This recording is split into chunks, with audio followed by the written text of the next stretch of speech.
Loh kula itu karena hidup dengan istri saya sama anak saya. Jadi yang ngurus anak saya sendiri. Jarang kula ngurus dalam jarang. Memang itu memang saya punya standar pakai kitab-kitab kados hikam. Saya ini merasa hidup di dunia itu sendiri. Saya tak warai la Allah kalau kotar. Imam yang ngarang hikam itu punya resep supaya kamu seneng terus. Liyakil lama tafrahu bihi, mesti yakil lama tahzanu bihi. Usahakan sedikit sekali apa yang bikin kamu seneng, maka akan sedikit sekali yang bikin kamu susah. Jadi misalnya kulo nih, jadi kiai misalnya cari wong, kulo kiai wong alim, jelas nak ngalim ngalim, nak kiai rapati ya, nak ngalimnya jelas. Tapi nak kiai rapati, nah kan kiai tapi orang ngalim. Nah kulo nak darah wong alim malah beli jelas. Nak kiai rapati ya, kulo rapati nurut, tapi aturan masyarakat rapati nopo. Nah sampean kiai tapi orang nopo ngalim. Ya beda. Enggak, ini memang bedanya jauh. Ya mungkin lebih kiai sampean cara derdek-derdek dongo meyakinkan sampean. Tapi cara artine dongo piye paham kulo. Lha boten iki nyata, sampe rasa tersinggung. Napa barang-barang napa? Nyata. Nah, kulo sering ditakoki kiai-kiai masalah. Resepnya apa jenenge? Kok jenengan ra tau susah dal kita ra tau wiridan atau mau sisip. Resepnya ilmu itu gini kata hikam. Ulama yang kayak hikam tuh pernah ngarang kitab tuh saking syukurnya entah saking angkuhnya terserah ngomentari. Kamu harus yakin bahwa di sisa hidup Anda itu tidak akan maksiat lagi. Sehingga kalau kamu ditakdir maksiat, anggap saja akhiru maksiatin kudirat alika. Anggap itu yang terakhir. Siapa yang menganggap mohal bahwa dia tidak akan dosa sampai mati, berarti menganggap Tuhan itu lemah. Karena cara berpikir kita kan bayangkan hidup itu 40 tahun lagi. Misalnya saya sekarang umur 40, bayang urip kadang 4 tahun meneh. Sampean misalnya umur selawe, bayang selawe tahun meneh. Sehingga menganggap dalam durasi selawe tahun kok orang maksiat kan mohal. Apalagi sampai sudah tahu maksiat itu bakatem, paham? Ya maksiat ya kelas-kelasan, nak bikin pacaran. Nak wong iso omah ya nakal, nak sing setengah soleh ya berbau proposal ya sesuai kontaknya DWD. Itu kan urusan masing-masing. ya itu kan urusan masing. Moe waktu sabu ala wah, ngene ora ana sing ro moe waktu sabu. Ala. Ngrobongan wali songo, mbok kangen wali songo, mbok golek selisih wawahu napa? Alam. Sing roh pangeran piyap. Mbok kangen wali, mbok golek selisih margin. Niku pokoke wawahu napa? Ya itu kan urusan jenengan mbek pangeran to, mboten urusan kula. Tapi tetap saya sebagai ulama mengingatkan, niat itu ditoto. Begini, ulama dulu tuh ngitung hidup itu hanya 2 menit 2 detik. Sehingga dia ya gampang saja. Kayak imam, kayak kanjeng Nabi itu, ya Rasulullah kenapa tidak menyediakan makan untuk besok? Loh, saya itu tidak yakin kalau hidup saya sampai besok.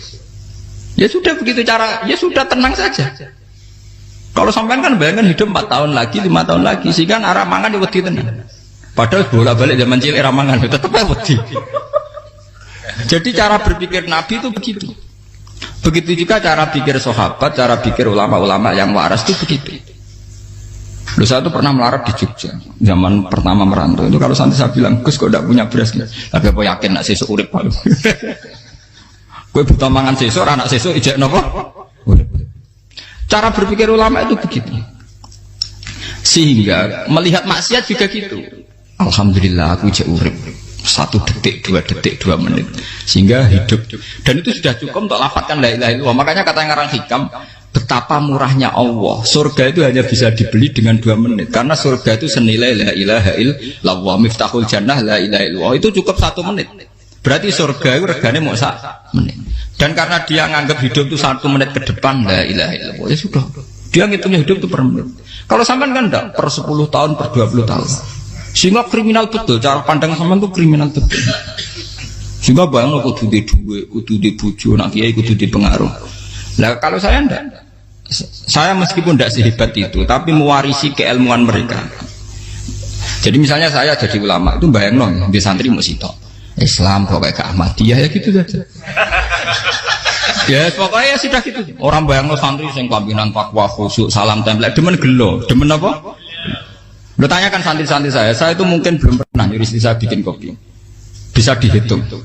Karena saya itu sederhana saja. Misalnya saya pergi dari Jogja, ini yang nyata salah. Bayang bojo gue semaca gawekno kopi, bukakno lawang malah kecewa.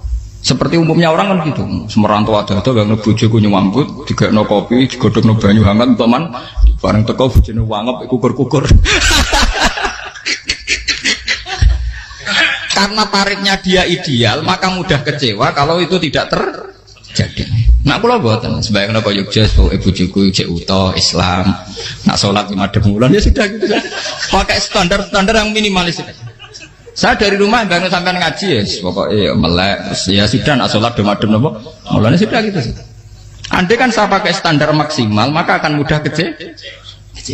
Rasulullah juga begitu. Rasulullah itu ngadepi Sayyidah Aisyah, itu ya begitu, ngadepi Hasan Husain.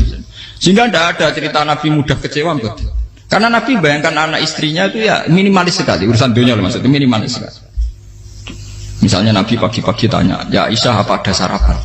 Tidak ya Rasulullah, ya ikan asumu kan itu saya puasa.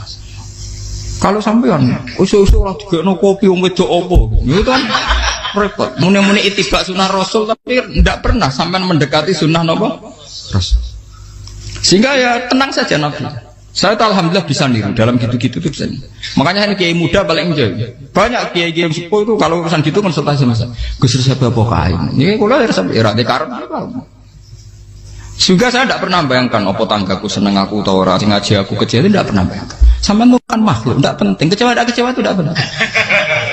Saya itu orang alim, ngerti ini warido kamat lubi, ora waridokum.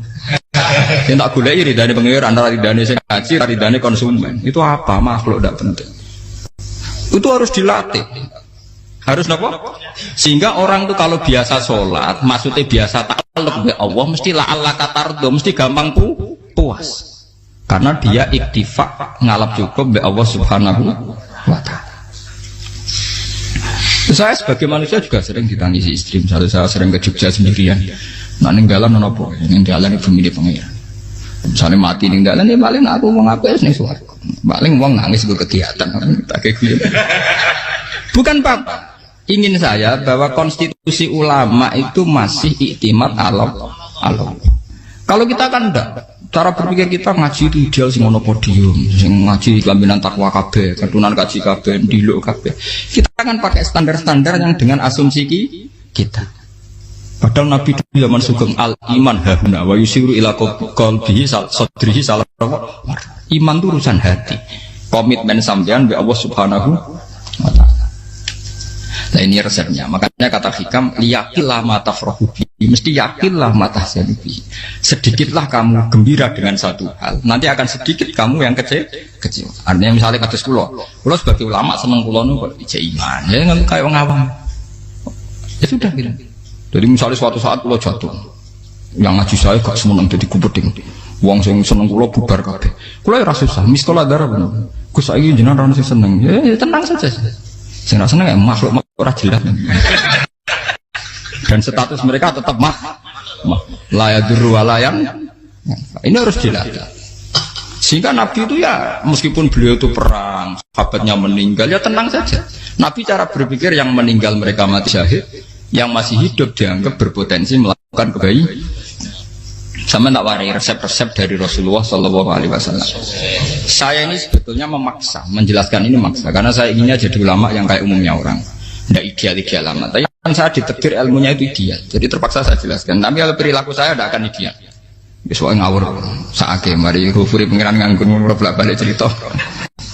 Ada seorang wali, karena dia wali itu doa di multazam, ya Allah, saya ini minta satu hal. Karena dia wali maka tidak minta uang, tidak minta jabatan, minta engkau takdir saya tidak pernah maksiat. Itu kan bagus sekali, minta doa ditakdir gak maksiat kan ada. Dari pengiran malah jawab, fa'ena ada ukufran. Karena tahu maksiat malah sifat ghafurku tak ada kok enti. Gambarnya pengiran ini sifat ghafurku rak nganggur. Malah tidak ada orang selain Nabi kecuali ditakdir tahu maksiat dan sifat ghafuri pengiran efektif. Amin apa? Lara sampean kan ghafure kok nggo kabeh. Dadi karek sajidul iqab. Karena maksiate sampean sering. Jadi sifat ghafure wis berlaku aktif. Saya karek nunggu sifat sajidul iqab. Paham ya?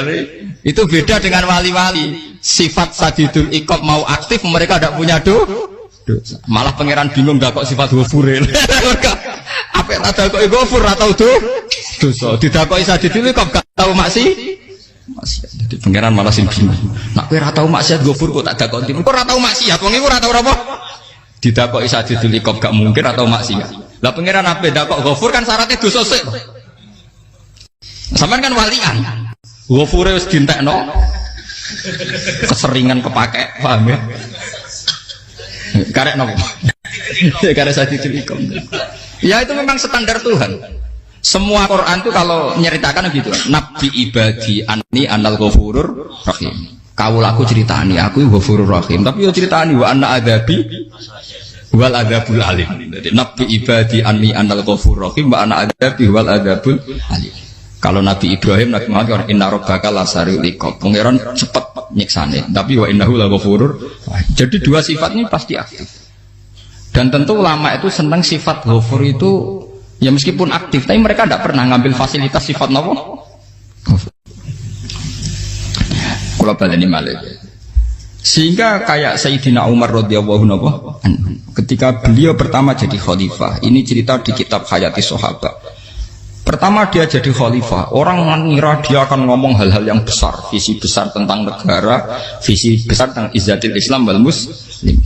Tapi ketika Umar pertama pidato begini, ayuhal muslimun ayuhan nas, ana, dari kata Sayyidina Umar, ana hulamun min bani Mahsud, akulu min kholati. Saya ini pemuda dari Bani Mahsud. Kecil saya bisa makan karena bulik-bulik saya punya kebun kurma yang kalau saya memanen diopahi beberapa biji dan itu menjadi kuti wahayati, menjadi saya bisa hidup. Terus wassalamualaikum warahmatullahi wabarakatuh. Orang itu penasaran semua. Orang jadi khalifah pertama dibenem jadi Amirul Mukminin, pidatonya ngenang masa kecilnya ra kelar mangan, kelare mangan mergo buruh bulike. Paham ya? Ngondoh kurma terus dikai tamarotin, beberapa kurma sing dadekno iso dan itu saya pakai sampai ketemu Allah Subhanahu wa taala saya pakai. Misalnya sekarang saya mulya, misalnya kalau dibilang mulya ya ana sing nyucuk, ana sing husnudzon, ana sing hormat ya macam-macam sawangane. Itu bodoh sekali kalau saya menikmati itu, bodoh sekali. Paling banter nikmati dicucup dihormati itu apa? Tapi kalau nikmatnya bisa makan saat itu tuh nyawa. SBY jadi presiden prestasi, Gus Dur jadi presiden prestasi, tapi umpama presiden tetap mangan. Prestasi tertinggi ada bisa makan selisat dirumki gojogonyo. Makanya Umar mengingatkan, sebetulnya nikmat tertinggi saya itu tidak saat saya jadi khalifah, saat itu kok aku iso mangan, cara gak aku mati. Paham ya? Jadi itu luar biasa. Kita ini kan menjadi angkuh karena ngitung nikmat itu yang besar-besar, punya prestasi, punya. Kalau saya enggak ngitung nikmat itu kelar mangan gak mati, kan gampang. Sehingga saya tidak mudah kecewa karena tarifnya minimalis, gak gampang apa? Jadi misalnya kalau kapan-kapan kok berhubung, Gus ini Tuhan rasanya jangan ngeten-ngeten. Oh makhluk itu ya gak apa-apa. Kalau di status kiai kan seakan-akan ngomongnya sakral, seakan-akan mandi. Tapi nak tak status, oh makhluk itu ngomong-ngomong ya sudah kan. Menjadi kan sudah distatuskan sebagai apa? Makhluk. Tentu makhluk statusnya la yadurru wala yanfa. Di sini ini penting. Orang-orang ahli tauhid tentu tidak punya kesusahan. Innalladzina qalu rabbuna wa tsummas taqamu. Itu mesti tidak ada kesusahan sama sekali. Misalnya ulama-ulama dulu mau mati, ya tenang saja. Mati kedua itu mati paling menantang ya, menyenangkan sekali. Karena mati yang seru itu mati zaman Al-Adam. Misalnya saya kelahiran tahun 70. Tahun 40-50 kan belum ada saya. Itu mati yang sejati karena Al-Adam. Kenapa? Al-Adam tidak ada. Mati yang nanti itu mati yang petualangan karena saya mati setelah menyaksikan kekuasaan Allah, setelah husnudzon sama Allah, sehingga mati yang menuruti kerinduan akan ketemu sang kekasih. Makanya Jalaluddin Ar-Rumi ketika mau meninggal dan orang-orang muridnya nangis, dia marah-marah. Hei murid-muridku, betapa bodohnya engkau. Saat kayak ini yang saya tunggu, saya sudah menyesal berusaha sampai Allah dat tak senang. Aku kecewa waktu makhluk-makhluk koyo kowe. Saiki wis wayahe aku goleki kholik dat sing tak senengi malah mbok tangi. Cek bodone kowe. Saat-saat sing tenteni malah mbok tangi. Betapa aku lamanya menunggu kematian ini. Mergo hidup itu keterpisahanku mbek Allah, kemen ketemu kowe. Malane Jalaluddin Rumilah yang mengistilahkan mati itu malam pengantin. Makanya fal'an awanus sirok minkum wa awan wisol habibi. Ini saat yang indah karena ketemu dengan berpisah dari makhluk-makhluk yang tidak penting menuju sama habibi kekasihku. Jadi dia misalkan mati itu malam semenjak istilah itu populer sehingga di Jawa ana ngipi dadi nganten takwilane mati. Itu filosofi sufi, ya filosofi napa? Lah niku tenan.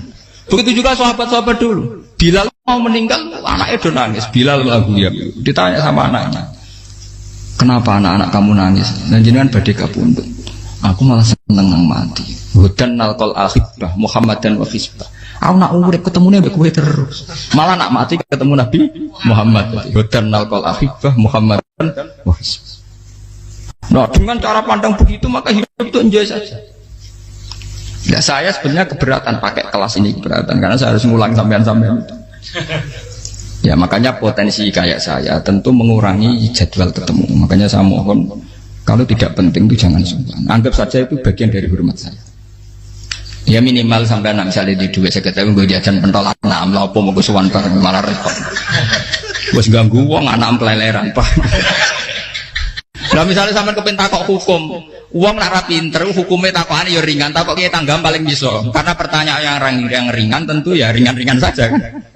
Gak perlu kiai kali ber.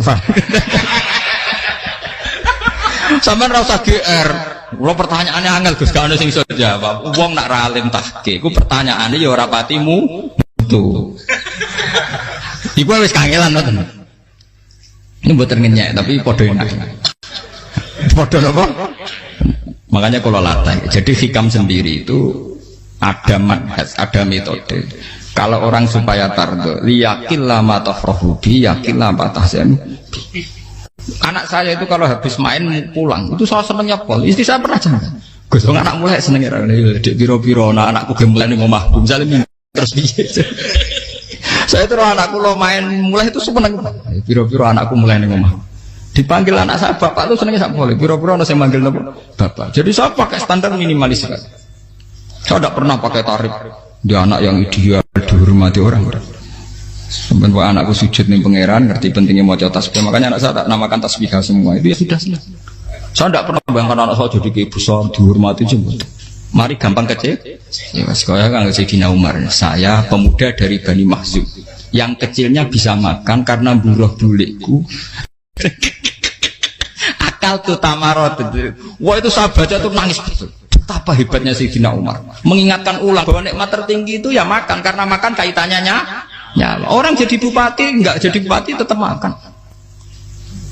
Jadi kalau ngantin saya tarifnya minimalis sekali. Nah, kalau orang sudah makan gitu, lah Allah kata mudah sekali.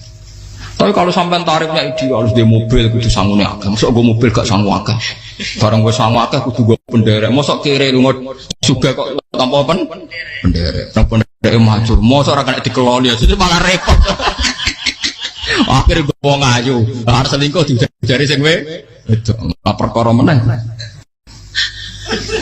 Mau hormat nuruti tahapan-tahapan duniawi makanya resep kalau ingin itu kan sholat. Maksudnya sholat itu dihayati secara tauhid ya. Dihayati secara tauhid. Misalnya innal sholati wa nusuki wa mahyaya wa mamati lillahi rabbil alamin. Itu akan pasti Allah katar, pasti mudah melihat alam ini ridho.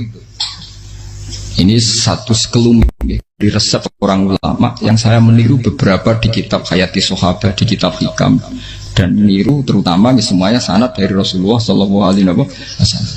Makanya suatu saat Nabi itu kagum. Abdullah bin Mas'ud itu jalan dan dikawal oleh beberapa malaikat. Terus Nabi itu heran. Ya kenapa itu selalu mengawal kamu? Kata Abdullah bin Mas'ud, ya Rasulullah, inilah akhtu khutwatan illa wa azunnu alla akhtu wa ukhra wa ma akatu luqmatan illa wa azunnu alla alqamu ukhra. Saya itu tidak pernah melangkah kecuali saya tidak pernah yakin apa betul saya bisa melangkah lagi.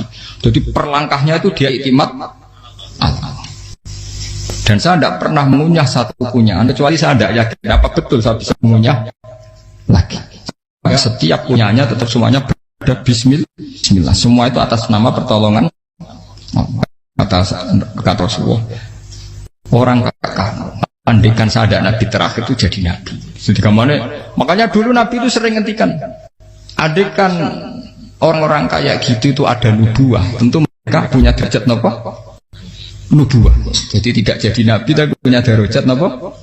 Nubuah. Nah orang yang cara berpikir gitu tentu tidak khawatir apa yang hilang dari dirinya, karena dia berkontrak dengan Tuhan hanya per menit per detik. Jika mempunyai resep al-mu'min yusiru sana Allah ayakuna li nafsi dzakiron. Seorang mukmin yang sejati tentu kontaknya dengan Allah Subhanahu wa taala dan dia tidak pernah ingat dirinya sendiri. Kayak sampai napas umat tapiil. Allahu akbar, Allah maha besar, subhanak. Selalu ana wong ngrasani ali termasuk lali utange barang iku. Tapi yang jelas kan menjadi enjoy dengan dirinya sendiri. Paham ya? Menjadi enjoy dengan dirinya. Karena dia tidak sering punya kontrak dengan makhluk. Nah ini maksudnya Allah apa? Janganlah Allah kata kamu pandang. Apa nak sholat terus kabul kajati? Apa nak sholat terus untuk duit ya bar. Karena cara pikir iso aja nak duit ya.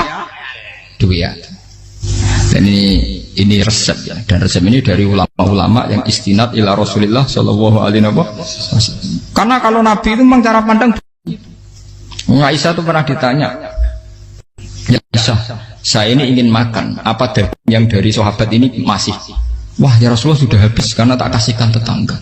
Itu Nabi tidak marah-marah, malah bilang kamu benar Aisyah. Biru yang kamu kasihkan tuh yang masih.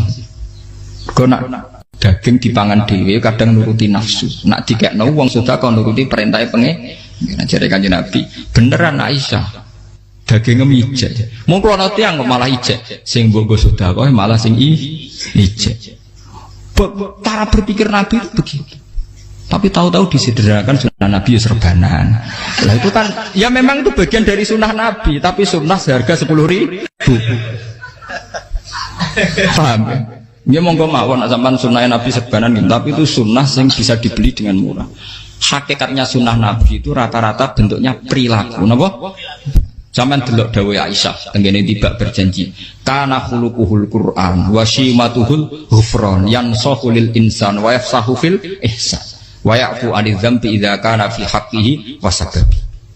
Kana khuluquhul Qur'an, nabi ku akhlak dasare wis kaya Quran plek. Urusane akhlak. Wa shimatuhul ghufran, ciri utama sifatnya nabi gampang nyepuro. Yansahu lil insan. Dan nabi punya niat baik pada seluruh manusia. Wa yafsahu fil ihsan, sering melakukan ihsan. Lah nek sunah Nabi ngoten kan luwih sering kula Quran ya wis hafal mulang. Wasimatu kufron kula gampang nyebut sampean ngaji angop ya ora tau tamu. Yang sahulil insan kula bedina nasi tiyang mulang. Wa yafsahu fil ihsan tak ge gampang. Kula mulang ora tau. Itu sakmene kudu podium kudu wong dilo ya ora. Pokoke akhir kiamat dia ya madhep mulon ya sudah. Loh itu kan dawuh Aisyah ketika ditanya kaifa kana khuluqu Rasulillah. Dan itu semua dijawab oleh ahwal, oleh sebuah perilaku. Tidak ada Aisyah jawab nganggo atribut. Oh Nabi itu serbanan. Tidak ada itu. Memang itu sunnah ya, satu itu sunnah kan jangan salah paham ya. Tapi itu sunnah yang tidak dijawab oleh Aisyah. Sunnah yang sampean jawab sendiri, paham? Aisyah yang istrinya Rasulullah ketika ditanya kaifa kana khuluqu Rasulillah, beliau jawab kana khuluquhul Qur'an wa simatuhul ghufran yansahu lil insan wa yafsahu fil ihsan. Semuanya akhwal wa ya'fu 'anil dzambi idza kana fi haqqihi wa sababi wa idza dia haqqu wa lam yakun li ahadi marra'ahu badihatan haba wa idza ta'ahul miskinu ajaba yaqulul haqqa walau kana murra wa la yutmiru lil muslimin hisau waladhu. Semuanya itu akhwal, satu perilaku sosial. Saya mengakui kalau serbanan sunat, ya saya ngakui. Tapi sunnah plus karena saya mewakili yang akhwal tadi, yang apa? Lah mungkin untuk sampeyan, monggo kalau untuk ngisi sunnah. Tapi mbok ya adil itu. Ini bukan kritik mboten nggih. Yang meyakini serban sunat kan sudah banyak dan itu bagus. Tapi cobalah juga meyakini ahwalu Rasulillah. Makanya mansana sunnatan itu rata-rata ulama maknani siapa yang ikut sunnahnya Nabi. Rata-rata ulama nafsir ahwalu Rasulillah wa af'alu. Perilaku sosial Rasulullah. Makanya terusannya wa idza da'ahul miskinu ajaba. Kalau dipanggil orang miskin ya datang. Ya maksudnya ada harus orang miskin manggil pas resepsi kawin boten. Misalnya ana wong melarat kuwi di sepeda motor, wong melarat iki yo ngeteroni puskesmas ya mbok terno. Wong melarat lara yo nukono misale apa minyak kayu putih mbok tekani. Ora kok ngerti-ngerti mbok ngurusan walimatul urus sing wajib piye. Payah. Lho, lan wajal miskin aja pe ora ana hadise urusan walimatul ursan mboten. Kalau orang miskin manggil ya. Dalam riwayat hadis ya Nabi sering dipanggil orang miskin. Ya Rasulullah, mbok datang ke rumahku, ada apa? Terus ya Nabi, saya tuh ingin rumahku sing elek jenengan nanti salat teng mriku. Ya Nabi datang ya salat saja ya ora jaman. Fi ayyi makanin aradta an usolliya fi. Kamu di tempat mana kamu seneng salat teng mriki ya Rasulullah. Ya Nabi salat. Sing ngundang ya waras pisan. Kenangan mek Nabi kok mae dienggo salat Nabi. Ambean tahu tanggung kiai kon salat. Kon promosekno anakmu iku paham. Kiai dongakno ki kersane ketampi PNS. Padahal kiai ini dhewe anak era PNS. Kalau dulu kan sahabat ngundang Nabi itu ya gitu. Ya Rasulullah, saya itu ingin sekali engkau sholat di rumahku. Fa'atakhidahu musollan. Kemudian tempat yang pernah engkau sholati mau tak pakai musola pribadi. Makanya masjid kiblat itu rumahnya sahabat. Karena dulu Nabi pernah sholat di satu tempat. Adalah ono perintah tahlilul kiblat itu di rumahnya sahabat. Itu sahabat dulu itu kalau ngaturin Nabi itu kenanya ingin Nabi pernah sholat di situ. Nah, ilmu ngeten ini mentek. Ya untungnya nonton kulo, jadi ono sing eling-eling ya Bang. Teman-teman kudu syukur ya, artinya syukur ya. Orang kayak saya itu tidak usah sampean dikte-dikte ngikuti hukum adat. Kalau ngoten sampean gelo mergo kula ora iso teko, kula ya gelo perkarane ulama kok mbok atur. Makanya saya sering guyon cerita, saya itu kalau di pasar Pandangan dulu tuh anyaran boyong sering di pasar, ditanya sama Gus wong alim kok di pasar. Piye? Aneh tuh, ya aneh kuwi. Aneh piye? Bodohnya al wong alim. Kadang masyarakat tuh tidak sadar keanehan dirinya sendiri. Mereka enak saja merasa kalau orang alim ke pasar itu aneh. Mereka tidak sadar orang bodohnya al wong alim ya aneh. Enak saja mereka mikir sepi. Faham ini supaya sampean la Allah kan apa tar. Makanya untuk Rasulullah, Nabi itu sering ngendikan nek ana tamu hormati. Tapi etika mertamu di Rasulullah itu walakin idza du'aitum. Mertamu Nabi itu nunggu ditimbali. Walakin idza du'itum du'iya mabni majhul. Ketika kamu ditimbali fat. Jadi ya ayyuhalladzina amanu la tadkhulu buyutan nabiyyi illa ayyudzana lakum. Jadi untuk sowan Nabi itu nunggu dipanggil. Meskipun sahabat tuh rindu Nabi, tidak berani sowan ke dalamnya Nabi. Kalau ingin ketemu Nabi di barengno pas sholat jamaah, karena Nabi pasti keluar di andai kan Nabi nerima tamu di rumah, ora sida dadi Nabi. Sama nampa tamu.